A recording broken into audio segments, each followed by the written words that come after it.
They say every city has a rhythm. Miami's got this pulse that never sleeps, bright, loud, full of color. But inside the office on 8th Street, where the walls are white and the lights hum too cold, it felt like the rhythm skipped whenever I walked in. My name's Selah Johnson, 32 years old.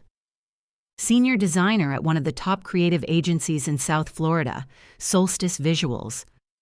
Big clients, bigger egos, and one unspoken rule. You can bring your culture to work, as long as it doesn't make anyone uncomfortable. I learned that fast. They called me the detail girl. Always polite, always early, always the one fixing other people's mess. I smiled through meetings that smelled like fake praise and burnt coffee. When I spoke, they nodded. Then 2 minutes later, someone else repeated my idea, and suddenly it was brilliant. I used to think that was normal, that maybe this was how you had to play the game to stay in it. But there's only so many times you can shrink before you disappear. It started with sketches, little bursts of color inspired by the stories my grandmother told me back in Savannah. Geometric patterns, lines that breathed rhythm and history. I called them freedom threads. No one else was doing it. It was mine. Raw, rooted, real. The project came in mid-June. Global client, 7 figures, rebranding campaign for a new cultural line. The kind of project that could change a career. My manager, Marcus, said we'd all have a chance to pitch concepts. I stayed up for nights, sketching, testing, reworking. I remember the smell of my vanilla candle at 2:47 a.m. The sound of rain against the window, the way my hand cramped after the 39th revision. But when it clicked, when I finally saw the full image come together, I cried. Not because it was perfect, but because it felt like me. The next morning, I printed the concept on thick matte paper, placed it carefully in my portfolio, and left it on my desk before heading to a client briefing. When I came back, it was gone. At first, I thought I misplaced it. Maybe I'd left it by the printer. I checked the trays, the recycle bin, the shelves. Nothing. Then I saw Ethan, smiling, holding a stack of papers, one of them with a familiar edge of orange pattern peeking out. He waved at me, casual, like we just shared a secret. "Got your print job fixed," he said. Printer was jammed again. I thanked him, but something in my stomach twisted. I didn't say a word. Because in this office, confrontation gets labeled attitude. And I wasn't about to give them that excuse. That Friday, Marcus called for an all-hands meeting. The big reveal. The team project presentation. I remember walking into the conference room, those glass walls that look out over Biscayne Bay, the city shimmering behind him like it was mocking me. The slide deck opened. Ethan's name flashed first. The title, Cultural Renaissance Campaign. My design filled the screen. My patterns. My story. But under someone else's name. My throat tightened. My hands trembled under the table. I could hear the sound of applause, chairs shifting, fake laughter. "Ethan, this is stunning work," Marcus said. "This could be our biggest client yet." Ethan smiled, the kind of smile that only works when you're sure you won't be questioned. I watched him gesture toward the slides, explaining his inspiration from African motifs and freedom narratives. My words, my story, word for word. The air in that room got heavier with every sentence he stole. I wanted to speak. God, I wanted to scream. But I didn't. Not yet. because something inside me whispered, "Wait, watch. They always show themselves." I stared at that screen, and for a second, I saw my grandmother's face, the one who used to sit by the window, sewing bright fabrics together, humming old gospel songs. "If you don't tell your story, baby, someone else will," she'd say, "and they'll tell it wrong." That night, I didn't sleep. I replayed the meeting over and over, my name disappearing in every version. The next morning, I came in early, before anyone else. I opened my laptop, checked the file history. Every timestamp, every draft, every revision, it was all there. My initials, my notes, my color codes. Proof that this project was mine. But I didn't send it to HR. Not yet. I wanted more than a win. I wanted the truth to unfold in their own spotlight. See, people like Marcus and Ethan, they build their comfort on silence. On women like me staying quiet to keep our jobs. But silence doesn't protect you. It erases you. And I'd been invisible long enough. That morning, the sun rose over Miami, painting gold across the windows. I stood there with my coffee, watching the city wake. Somewhere between the hum of traffic and the ocean breeze, something in me clicked. I wasn't going to play small anymore. They could take the credit, the applause, the fake smiles, but they weren't taking my voice, because I had something stronger than proof. I had purpose.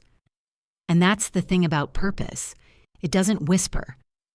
It roars when it's ready to be heard. Thanks for taking the time to listen to this story. If it spoke to you, hit subscribe and stay tuned for more stories that inspire and empower. They say betrayal never comes from your enemies. It comes from the ones you share coffee with at 9. 17 a.m. every morning.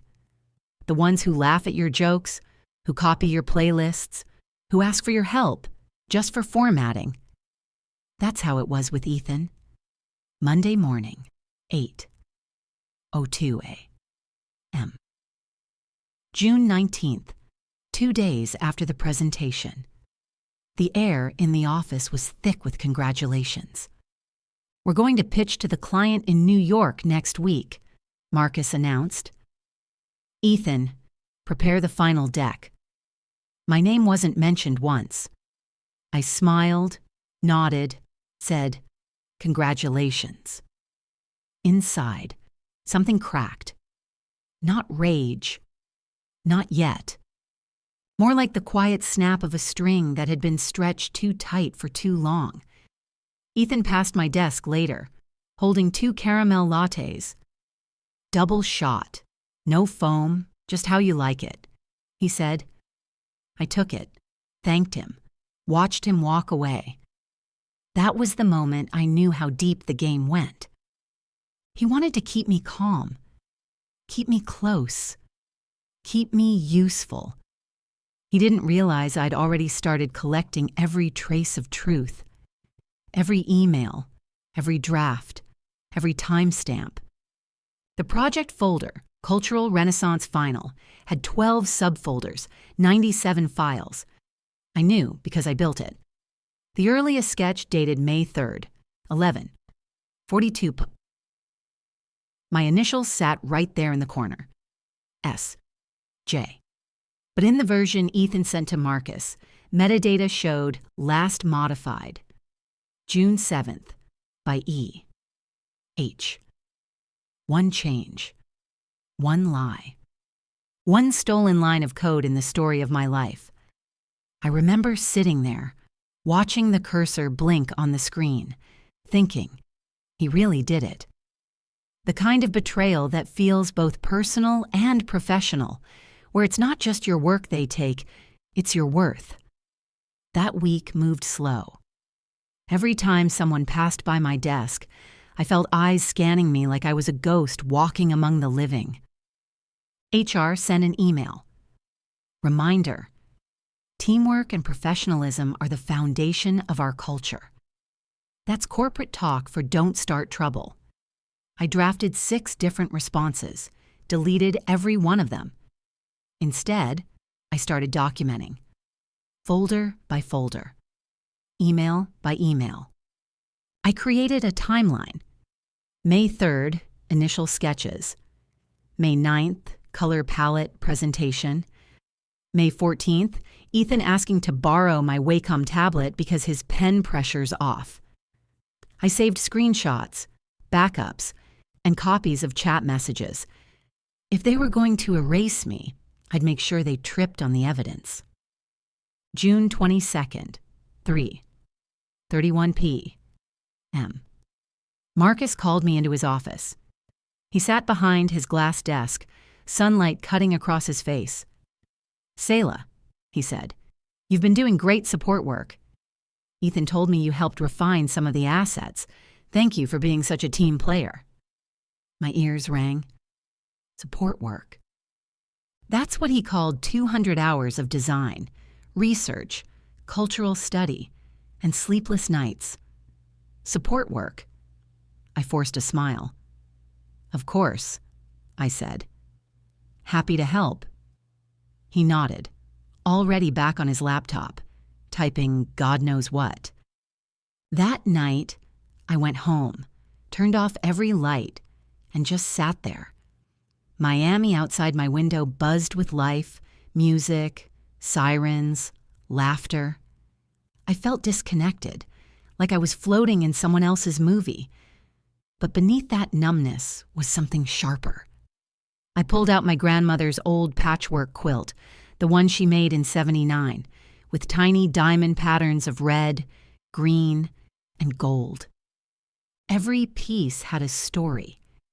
Every seam had meaning. I ran my fingers over the stitches and whispered, "They won't rewrite this story, Grandma. Not this one." By Thursday, I started noticing the whispers, little comments near the coffee machine. "She's probably overreacting. You know how she gets about her art." Someone even said, "Maybe she should just be grateful she's on the team." I kept walking, head high. No reaction, because I knew every second I stayed calm, they underestimated me more. And that's power. You can't out-yell people who've built a world to silence you. You outsmart them. That Friday, the client call happened. 11. Iroe. Sharp. Everyone gathered in the glass conference room, polished, smiling, ready to perform. I sat near the back, taking notes, camera off on Zoom. Ethan presented the deck to New York, a $1. $2 million project, my designs flashing across the big screen. He even quoted a line from my research doc. Each color represents the resilience of a culture that refused to fade. The client loved it. Applause echoed through the speakers. "Brilliant interpretation," they said. "Truly authentic." Authentic. The word burned in my chest. Marcus beamed. "We're proud of our team," he said, glancing briefly at me, then back to Ethan. After the call, Marcus patted Ethan on the back. "Pack your bags," he said. "You're flying to Manhattan Monday. We'll finalize with the client." And that's when I made my decision. Enough collecting. Enough silence. I didn't want to confront them in the shadows. I wanted them to confess in the light. So I started planning. That afternoon, it's 4:12 p.m. I sent a calendar invite titled Creative Process Workshop, Monday 10. Sent to Marcus, Ethan, the entire design team. I wrote, sharing insights on how cultural heritage can shape brand storytelling. It sounded harmless. Corporate. Safe. No one suspected a thing. Ethan replied, "Great idea. Looking forward to it." Marcus added, "Love the initiative." I smiled as I clicked, "Confirm." They had no idea they'd just RSVP'd to their own reckoning. That weekend, I didn't rest. I prepared. I recorded screen captures of file histories, printed backup emails, even had my cousin, she's a paralegal, look over documentation. Every move, every word, perfectly lined up. Saturday night, 11:57 p.m. I stood on my balcony, the city below glowing in gold and red. My phone buzzed. A message from my mother. "Baby, you okay? Grandma said she dreamt of you standing under a bright light." I smiled. "Yeah," I texted back. "Monday's my turn to speak." I closed my laptop, looked at the folder titled Truth. 132 files. 7 gigabytes. My entire story in pixels and timestamps. They took my credit. But I was about to take back my name. Slowly. Calmly. Publicly. And when I did, it wouldn't just be revenge. It would be restoration. Because sometimes, the quietest storms make the loudest impact. Thanks for taking the time to listen to this story. If it spoke to you, hit subscribe and stay tuned for more stories that inspire and empower. They thought I'd fade away in silence, but silence is where storms are born. 7s. I stopped talking to them. No more smiles in the hallway. No more sharing lunch breaks or after-work jokes. I became a shadow in that Miami office, a quiet figure behind the glass walls of the 14th floor. But inside, I was building something. Every lie they told about my project lit another fire in me. Every time they walked past my desk pretending I didn't exist, I wrote down one more note, one more date, one more proof. I had 42 emails, 17 message threads, 3 video calls recorded. They thought I was just another black designer too grateful to complain. But I was raised by women who turned pain into poetry. And I remembered what my grandmother used to say. Don't shout, child. Let your work do the talking. 7s. At night, I stayed in the office long after the lights dimmed. Miami's skyline glittered through the window like a city pretending to sleep. I opened the project files they had renamed, line by line, layer by layer. My initials, S, M, were still hidden in the metadata, time-stamped. 47A, M, on March 12th. My fingerprints, my rhythm, my vision. They had tried to erase me, but code never lies. I printed everything. Every mock-up, every sketch I'd done at 3A, M, with my hair tied up and gospel music whispering through my headphones. My people come from rhythm, from creation, from making beauty out of what was broken. And that's what I was doing now, turning betrayal into strategy. But I didn't want revenge. I wanted truth. The kind of truth that sets you free, not the one that burns the room down. So I watched them. I watched how Daniel, the one who took my credit, presented my designs to the executives every Friday. He stumbled through words he didn't understand. He called colors blue when they were ocean teal. He said flow when it was frequency. That's when I realized he didn't even know the language of what I'd built. I started crafting a plan. Quiet. Precise. Like a dancer rehearsing in the dark. I called it the restoration. I knew I couldn't just accuse him. I needed to make the truth undeniable. So I created a new file, Project Umoja, named after the Swahili word for unity. It was more than a design. It was a statement. Every color spoke of heritage. Every line carried history. The patterns were drawn from Adinkra symbols, Sankofa, Nyame Ye Oheni, Fawohodi, freedom, wisdom, and divine protection. Every night for 23 nights straight, I refined it. No one knew, not even my closest friend, Zaria, who'd watched me fall apart after that boardroom humiliation. She asked me once, "Selah, why don't you fight them?" I looked her in the eyes and said, "Because I don't fight small battles anymore. I create storms that change the weather." 7s. On April 6th, I requested the conference room for a private creative demo. The receptionist raised an eyebrow but approved it. I sent the invite, 8 a.m. Friday, to the entire design department. 27 people, including Daniel. Including the creative director who had smiled while my credit disappeared. That night, I called my mom. I told her, "I'm not angry anymore." She said, "Good. Anger blinds you, baby. But vision lights your path." I held on to that. Because my people have always known our power isn't in shouting, it's in shining. So I walked into that office the next morning, the Miami sun filtering through the blinds and casting long stripes across the polished conference room floor.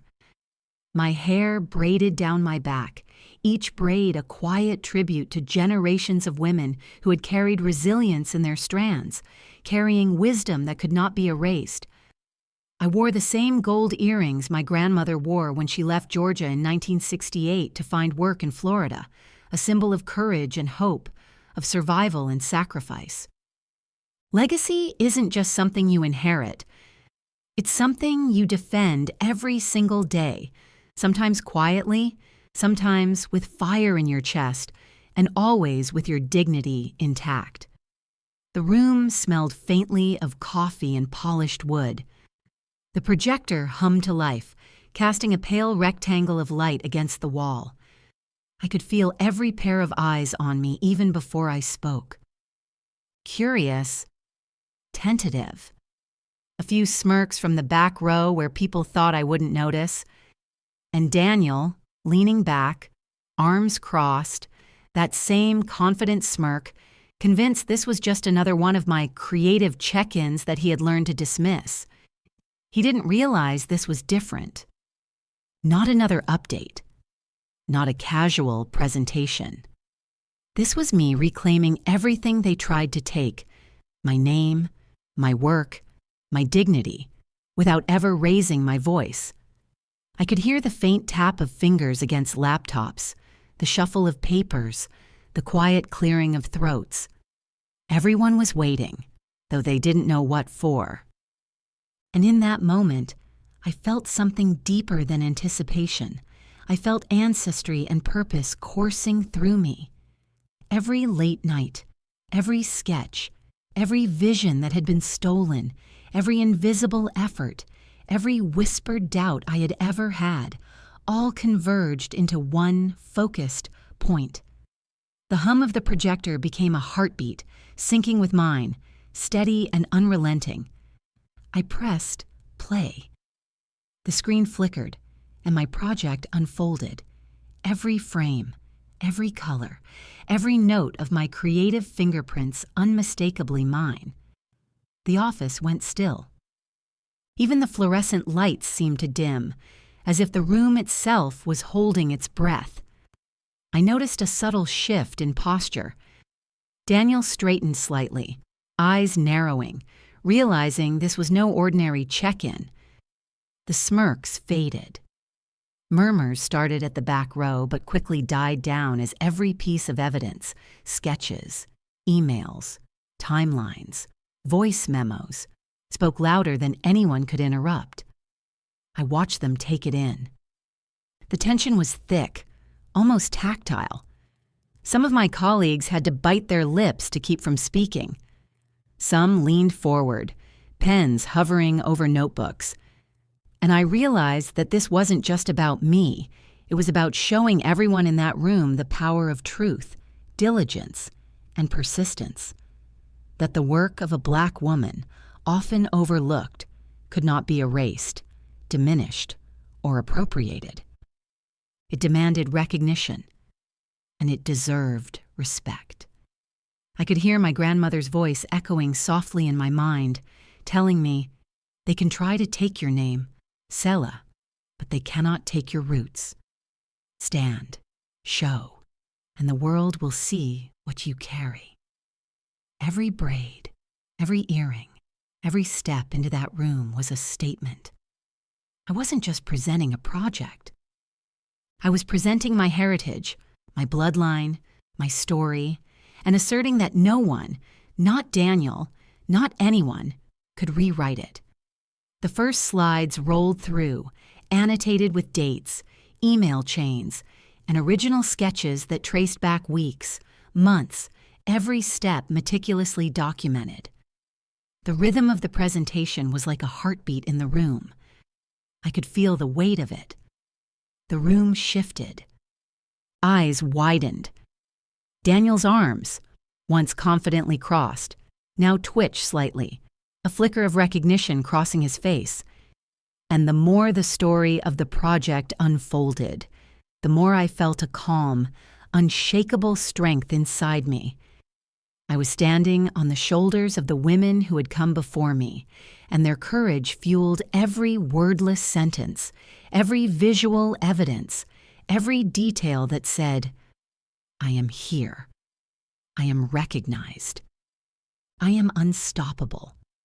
By the time the last slide appeared, with my signature clearly marked, every email time-stamped, every contribution attributed, the room was silent. Not a sound, except for the hum of the projector and the steady pulse of anticipation. I could see it. Disbelief, respect, and a subtle admiration dawning in the eyes of my peers. Daniel looked at me, then at the screen, then back at me. There was no smirk this time, only the faintest acknowledgement that the truth had arrived, and it was undeniable. I exhaled slowly, not a word spoken. I didn't need to. The evidence, the presentation, the quiet confidence of every gesture, everything in that moment spoke louder than any argument could. And as I looked around the room, I realized something vital. This wasn't just about reclaiming credit for a project. It was about reclaiming space, respect, and legacy. It was about showing that excellence, integrity, and heritage could not be silenced. It was about reminding everyone in that room that the work of a Black woman mattered and always would.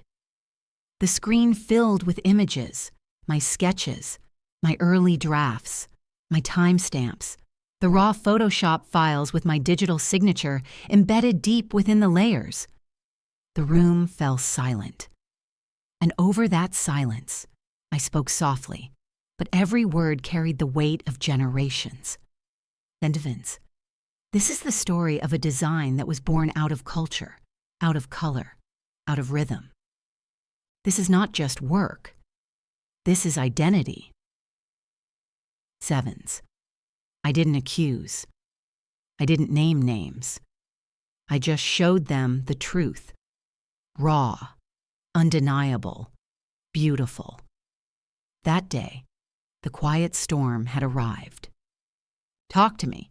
What's your take on this? They erased my name from the credits, so I wrote it in the sky. Sevens. The morning of April 6th smelled like rain. The kind of Miami rain that doesn't fall yet but hangs in the air, waiting. I got to the office at 7. 12 a.m. Before everyone. The glass walls reflected the sunrise, and for the first time in months, I saw myself in them, not just a shadow. My palms were steady. My breath was slow. I wasn't nervous. I was ready. Because when truth is on your side, you don't tremble. You transform. By 8:03, the conference room was full. 27 people.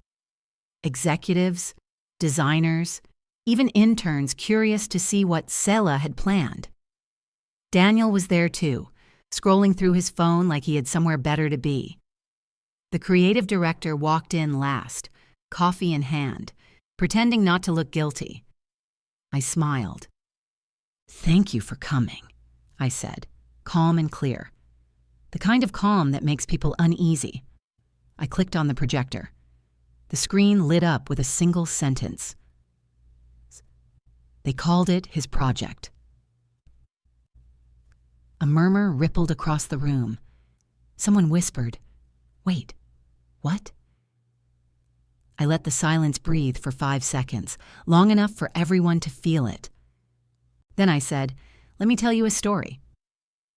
Sevens, and I hit play. The screen began to show the timeline. March 12th, 2:47 a.m. My original file saved. March 18th, Daniel's first update. Same file name, different author. 22 emails between him and the directors.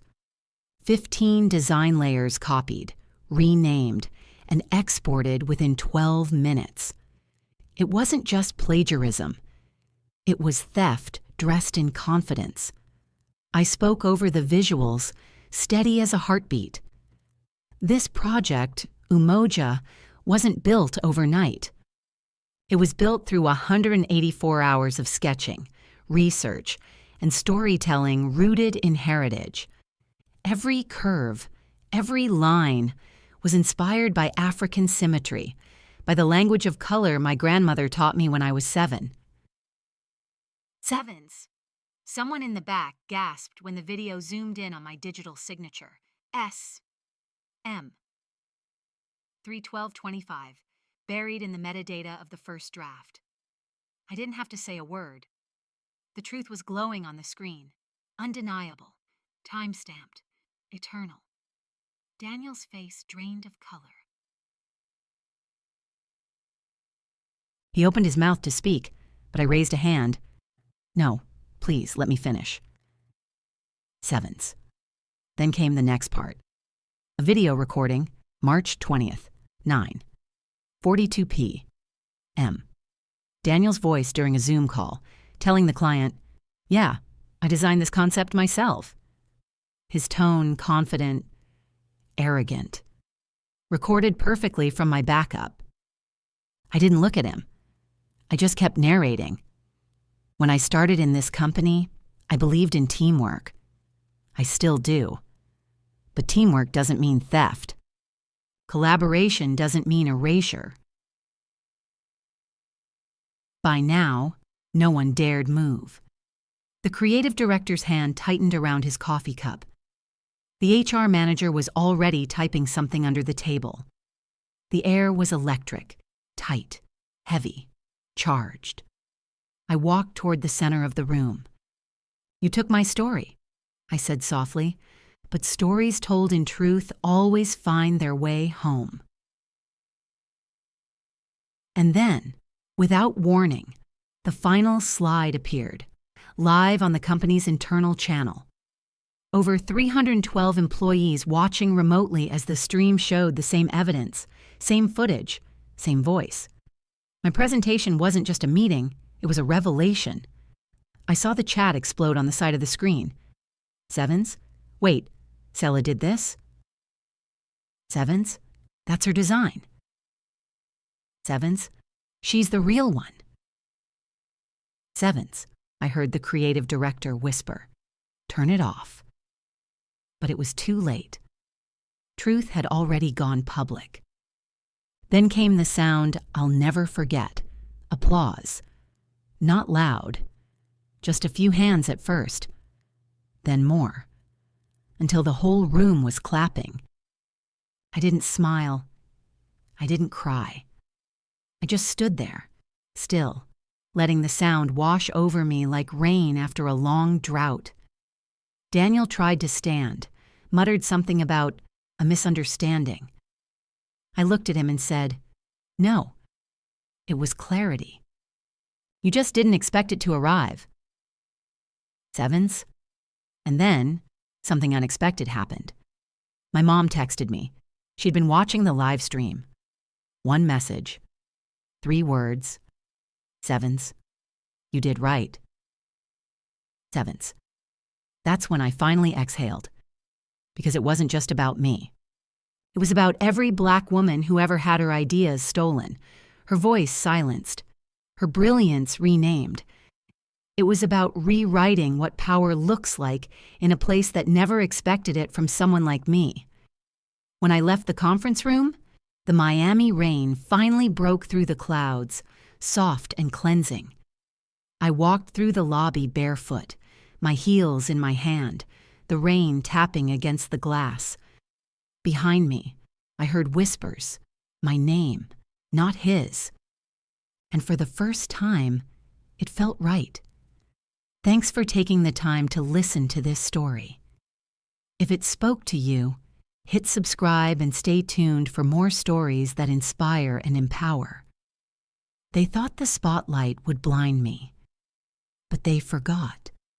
I was born in the dark, and I learned to make the light mine. The night of the annual company gala in Miami felt like the whole city was watching. The Fontainebleau was draped in silver light and champagne dreams, 100 executives, 15 board members, 6 photographers. Everyone dressed like they were auditioning for a version of success they hadn't earned yet. I walked in wearing a black silk dress that shimmered like midnight, my grandmother's gold bangle on my wrist. That bracelet had crossed oceans and centuries, from Lagos to Alabama, from Alabama to me. It wasn't just jewelry. It was proof that survival could be beautiful. They called it the Vision Gala. The irony burned. The same project that had stolen my name, my work, and my peace, Vision 2030, was about to win the company's highest award, and they were about to hand it to Malcolm. Malcolm stood by the stage, tall, confident, rehearsed. His smile was curated for cameras. The same mouth that once whispered to me, "We'll make history together." Now it shaped lies like poetry. He was holding the trophy before the name was even announced. I watched him from across the room, the golden light, the crowd, the music. And I whispered to myself, "You're not here for revenge. You're here for truth." Sevens, because truth is heavier than anger, but it lasts longer too. When they called his name, the applause erupted like thunder. Flashlights burst across the ballroom. Malcolm took the stage, said the words I'd written in the pitch deck 3 months ago, word for word. I counted each one. 47. 47 words that were mine. 47 words stolen in plain sight. He smiled and thanked the collaborative team. He never said my name, but I was already logged in. My demo presentation had been uploaded to the company servers at 6:42 p.m. Time-stamped, archived, and backed up twice. I'd made sure it couldn't be erased this time, because this wasn't just about me anymore. It was about every woman who'd been muted in a meeting, every Black designer who'd been told to tone it down, every voice that had been borrowed without permission. When Malcolm held the trophy up high, the big screen behind him flickered. For a second, no one noticed. Then, the logo changed. The visuals shifted. The stage lights dimmed. And my demo began to play. It started slow. The title slide. Vision 2030. Original Creative Direction by Selah James. Then the concept sketches. Then the behind-the-scenes footage, me at my desk at 2. 37A. Voice memos labeled Rev 4, Concept B. 7th, then the final frame. My handwritten quote, "Tell your story, or someone else will." 7th, the ballroom froze. Forks dropped. The music died. Malcolm's face went blank, and in that moment, I saw the boy behind the mask, scared, cornered, undone. He tried to speak. This must be a mix-up," he stammered. But I stepped forward, microphone in hand, and for the first time, my voice didn't shake. "This isn't a mix-up," I said. "This is mine." And for months, I let silence speak for me. But silence never built anything, and I'm done being quiet. 7's gasps rippled through the crowd. The CEO's jaw tightened. Someone whispered, "Is this part of the program?" 7's. I smiled. "It is now." 7's. The screen behind us kept rolling. Emails, drafts, timestamps, and then a final clip. A video call from last April. Malcolm on camera saying, "Don't worry, Selah, I'll handle credit distribution later." 7th. The word credit echoed in the speakers like thunder. People were filming. Hashtags were forming in real time. Credit her work. Selah speaks. Vision 2030 truth. 7's. And that's when I saw it. The shift. The room that once looked through me now saw me. The silence turned into a kind of sacred noise.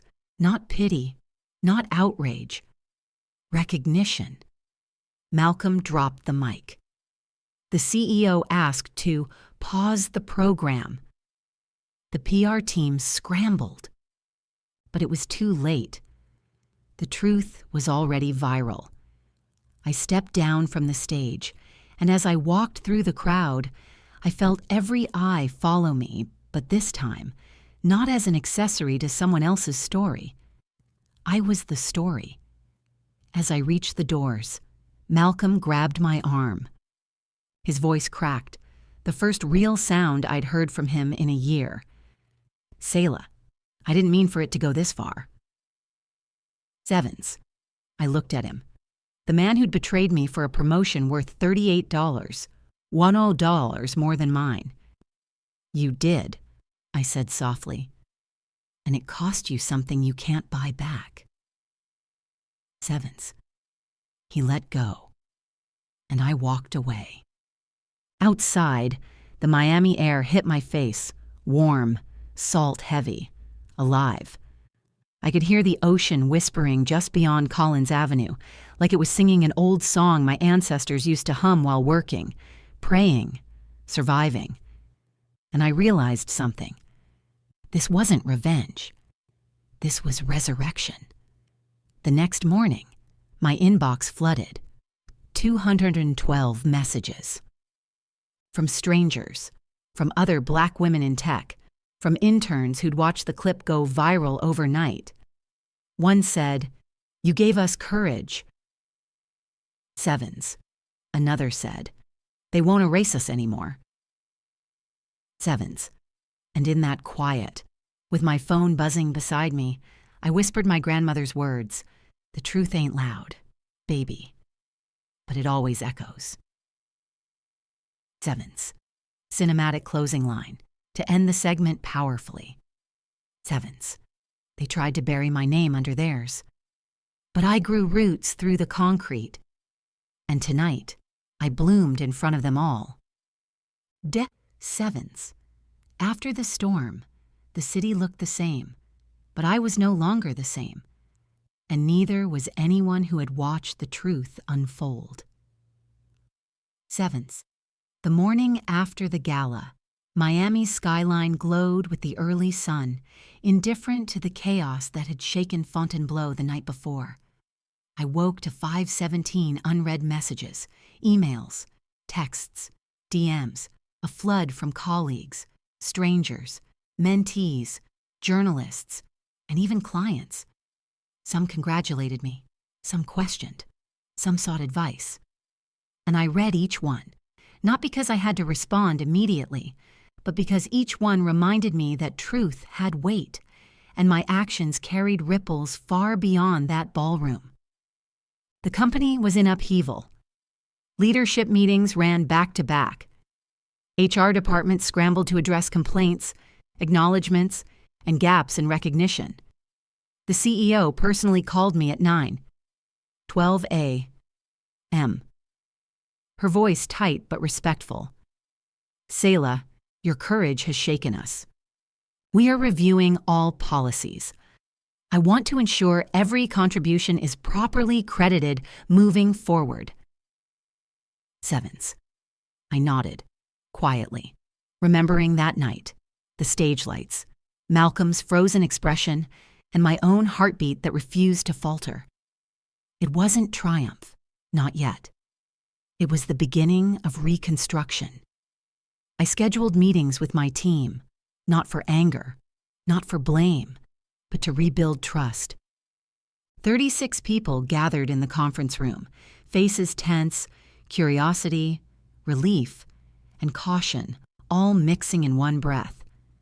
I looked at each one, silently asking, "Will you step forward with me, or will we retreat into silence again?" Sevens. We started by archiving every single project, draft emails, memos, sketches, voice memos. 187 files were cataloged over the next 48 hours. Each one bore timestamps, signatures, contributions, undeniable proof. The process wasn't about revenge. It was about integrity. Every line I saved was a line that demanded respect. Meanwhile, Malcolm avoided eye contact. He'd sent a formal apology to the board and HR, but the office buzz was heavy with the memory of what had happened. I knew the choices he would make next were crucial, for him, for me, and for the culture of this company. He could fight the tide or learn from it. I chose not to influence that.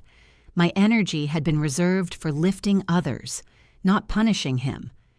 I began mentoring the young designers who had watched me live stream the gala. 7 of them reached out within hours. We formed a weekly group, Vision Builders, to analyze projects, give feedback, and discuss not just design, but ethics, culture, and self-worth. I realized that my fight had inspired others to see the value in themselves before anyone else would recognize it. Outside the office, the story had gone viral. Hashtags trended for 3 days. Credit her work. Selah speaks. Vision 2030 Truth. Media outlets contacted me for interviews, but I declined, choosing instead to amplify voices of those who were still fighting in silence. Every mention of my name became an opportunity to celebrate community, mentorship, and Black excellence. During one particularly long night, I walked along Collins Avenue, the neon lights flickering on wet pavement. I thought about the hours I had spent alone at my desk, perfecting Vision 2030 while the world slept. I thought about every time I had been told my ideas were too ambitious or not suitable for the team. Those words were now fuel, not anger, but precision, clarity, and confidence.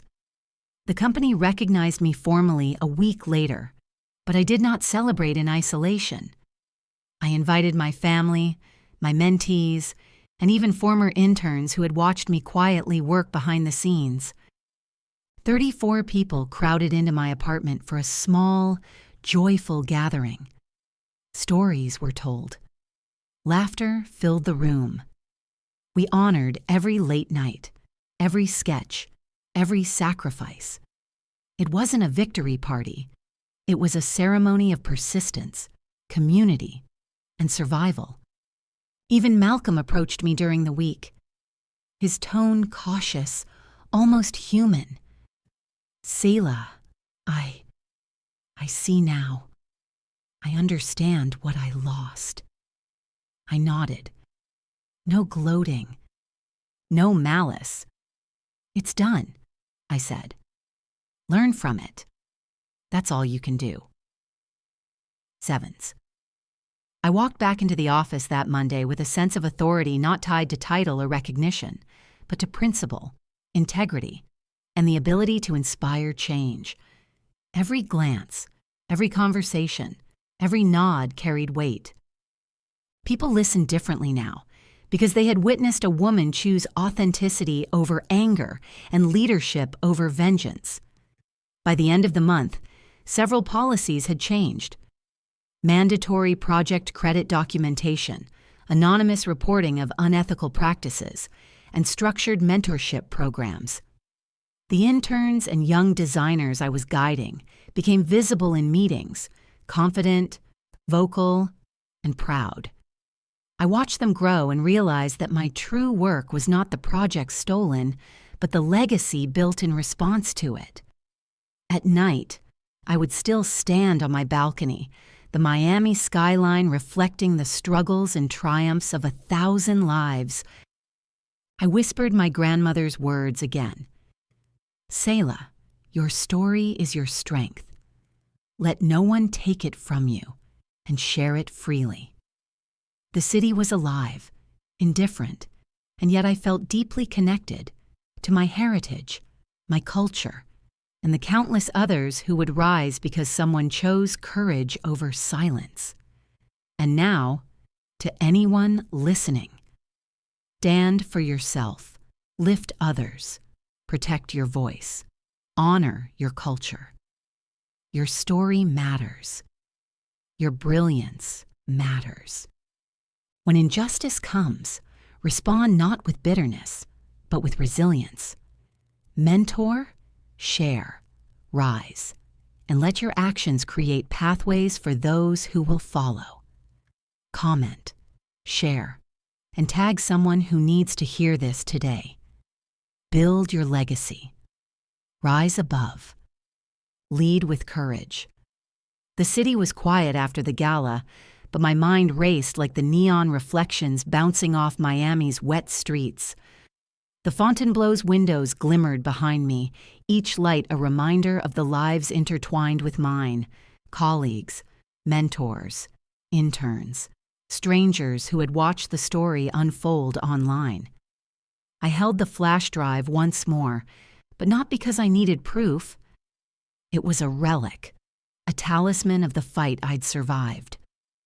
Every bite held late nights, early mornings, sketches at 2 a.m. Meso, ideas whispered into a voice memo when I feared no one was listening. Every small choice, every ounce of effort, had led me here, not to revenge, but to resurrection. Victory had never been applause or awards. It was in the reclamation of my story, my voice, and my culture, the legacy I carried in my blood long before Malcolm tried to overwrite it. My grandmother's words echoed in my mind.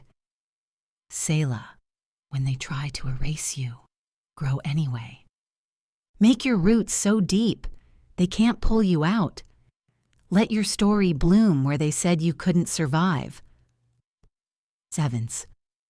I thought of her hands, worn and powerful, and every ancestor whose voices had been silenced but whose spirit persisted. That night, I realized I wasn't just standing for myself. I was standing for every Black woman, every Black designer, every young person who had been told their ideas weren't enough. Every time the world whispers, "You don't belong," this is the response. I exist. I thrive. I bloom. I began to map the next steps, not as a form of revenge, but as mentorship, legacy, and empowerment. I reached out to 6 young Black designers I had met at the gala, promising to guide them, teach them, and create spaces where they could shine without fear. We started Thursday night sessions, dissecting projects, practicing pitching, sharing stories about persistence, identity, and creativity. I realized the ripple effect of courage. One person standing for truth could lift an entire community. I reflected on the sleepless nights, every line of color, every composition, every nuance nobody noticed. Those hours were my armor. Excellence outlasts theft. Persistence outshines erasure. Culture cannot be stolen if you carry it fully. And I had carried it deeply, proudly, unapologetically. But resurrection isn't only about celebration.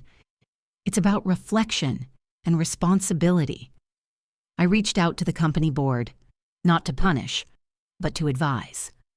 6 new policies were implemented, focusing on transparency, recognition, and ethical collaboration. Leadership underwent training. Projects were archived with accountability. What once seemed impossible, making a space equitable, now felt attainable. Every email, every message, every DM that came flooding in over the next week, 412 in total, reminded me of the wider impact. Strangers, mentees, other designers, young Black women in tech, interns, all saying variations of the same thing. You gave us courage. You made us visible. You reminded us we belong. My victory had become a collective awakening. I spent long nights walking along Ocean Drive, reflecting on how far I'd come. Miami's neon reflected in puddles from the evening rain. The ocean whispered past my feet. I thought about the first time I'd sketched Vision 2030 at my tiny apartment desk, the hours I had poured into every detail.